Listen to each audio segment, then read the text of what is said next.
Turnbull government has begun the job of promoting its budget, which includes modest personal income tax cuts for some and company tax relief. Labor has called it an attack on fairness, setting the scene for an 8-week-long electoral battle. From Canberra, political reporter Matthew Doran. Prime Minister, how long are you giving yourself to... The morning after, the night before. Thank you very much. Here, right in here. Watch out, fellas. We've got a network in each hand. It's very impressive. I'm the IHS inspector.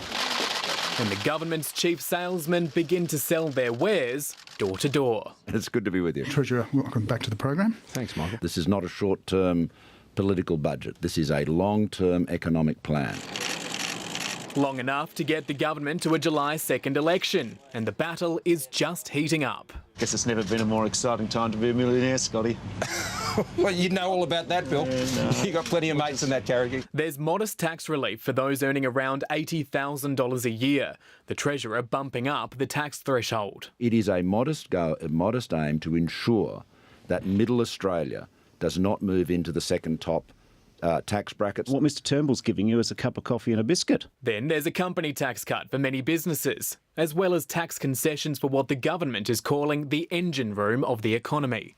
But there'll be no cap after a decade. 10 years from now, what we need to ensure is that our company tax rate is competitive with the rest of the world. I mean, we're not living in some sort of bubble down here in Australia. For businesses who are really small, under a threshold of $2 million, we have no problem with that tax relief. But taking that threshold to $1 billion is laughable. More than $800 million for a youth jobs program.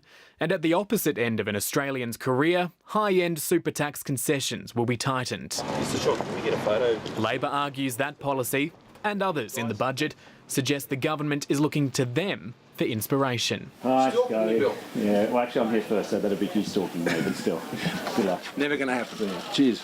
Absolutely, we will not be supporting any tax cuts, and we call on the Labor Party to not back the coalition on this sort of tax cut arms race. Outside party political circles, there are mixed reviews. If you were going to do something on the personal income tax front, we should have been doing it for low-paid women, which is where there really is a bit of a problem here. On balance, if you take it across, the whole budget, this is going to, I think, be a big confidence booster for business and I think a more general confidence booster for the community. With the budget now out of the way, the election campaign can begin in earnest.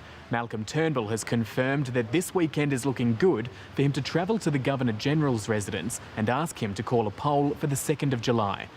And with $1.6 billion worth of spending in the budget not yet announced, the details can be rolled out as the campaign begins. Of course, it's a political document. We've got an election campaign in about 60 sleeps. So This is a plan for all Australians. Striding into an election campaign, 8 weeks of door-knocking ahead. Matthew Doran, ABC News, Canberra.